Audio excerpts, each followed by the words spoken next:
everybody wants to know how London Knights riders get their success. And so we asked you, the both of you, to prepare some tips and tricks to prepare a show jumping exercise. Let's see what you have as first exercise here on our tips and tricks. Emily, you sent something in.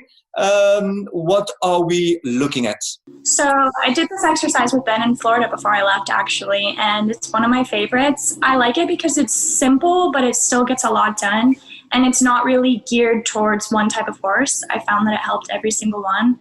So we have the poles on the outside, which I use to just warm up a little bit, get my eye in tune, and that sort of thing for the horse and myself. And then you have the one stride little exercise in the middle. So what I did with my horses was you would pick a rein, which say I'm riding Winning Good. He's a little more stiff on the right, so I would work on the right rein.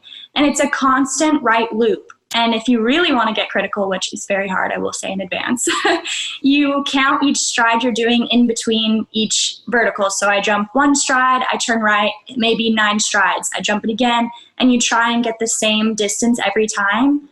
Okay, that's being very picky, and it is really difficult. And I think even Ben failed to do every single one perfectly.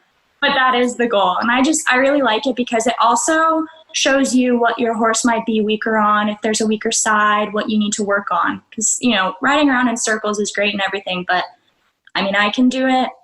Winnie can do it. The others can do it. It shows what you need to work on, I find. All right, so but talk me through it. You've got 4 verticals in the middle. How much room have you got between the verticals? So it's just a normal one stride each way. Just like you can probably walk it a little shorter because you're coming in with not a ring canter, if you want to call it that. And it's just, you have to make sure each distance is equal because, as I said, it's an important part of the exercise to keep equal strides through each turn. And then you come through what you've made. There is basically a combination. And then you make a right loop, for example, and you make a 90-degree turn. That's the plan. And yeah. If you want to get even trickier, you can do one turn to the right, then switch it to the left. But because I have a few horses that are quite one-sided, I usually tend to focus on doing that. And then as soon as I feel them supple up, I may change it to their easier rein just to reward them a little bit. You don't want to overdo it. It's quite hard on them. How high do you build your verticals in this exercise? Less than a meter. You don't want to, there's no need to jump bigger, especially for my horses. I'm quite lucky, so they're all very talented. It's just like nitpicking, especially during these quiet times. We never get to have this time at home. It's just about nitpicking each small thing that a horse may be struggling with, or yourself. Is it, because I hear you say, I've got some of my horses are one-sided. Are it your horses, or is it you that's one-sided? It's probably me. I've dislocated my left shoulder 3 times, so it's probably me. Yeah, okay. Ben, over to you. You also sent us an exercise from Florida. What did you work out for us? Yeah, I'm personally, I don't train a lot of poles on the floor, a lot of exercises. I think it has its purpose. I probably would focus more on the feeling of the dressage work and the flat work at home. But I do think there's a time and a place. So the reason why I wouldn't perhaps do poles and things too much is the way I grew up and that I was taught was I want those horses really focused, really sharp, really fresh when they see the jumps. Not that they get bored of seeing jumps and that they're excited as we are when we go to get to do something different. So we don't do too much of that, but this is something else that we do. It's more of a course, so we could set all of these jumps at whatever height that you want. A meter, start at a meter, and you can go up as big as you want, but it's quite a good course. You can use it as a course. If you've got a smaller arena, maybe not everybody has the luxury of a big arena.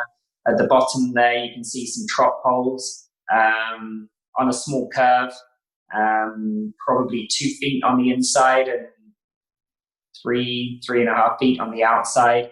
And you can raise them slightly, maybe 1 foot off the floor. And you can incorporate that. So you can use this just like a normal course. You could start on the top oxer there off of the right, loop back to the vertical off the left, and really work on the control through the turns. You can put the course as big as that horse in particular needs. But I found that the trot poles are good to warm up, to build strength behind the back muscles and things like that. A lot of horses don't like to do that in the beginning, so would start not raised and raise them after they're relaxed and confident. But one or two horses in particular, I found when they get a little anxious through the course, you could do 4 or 5 jumps and then bring them back to trot, go through the trot poles to make them take their time, think about what they're doing, and then pick up the canter and then continue onto the next part of the course. I think you can work on a lot of things with this type of thing in a small space. 2 different exercises, though I hear you both talk about the fact that you really work on the turns. These exercises are actually not about the jumps itself. It's about the turns, it's about the balance, it's about the control. It's not about the jump. Yeah, absolutely. I think that the jump, as Emily said, we're looking for talented horses, we're looking for the jumpers, but even if you have a slightly less talented horse, many people out there riding, it's actually not about the jump. It's all about the dressage work, the flat work, and the approach to the jump. If you can put your horse in exactly the place that you want it to take off on at the right canter, and you have that ability to adjust, then you have the best chance of balancing your horse, the best chance of clearing the jump, and that's what it's all about, and that's what we work on. Very, very interesting. We'll see how our fans at home deal with this exercise, and who knows, maybe we'll find a new London night through these exercises. Thank you very much for sharing.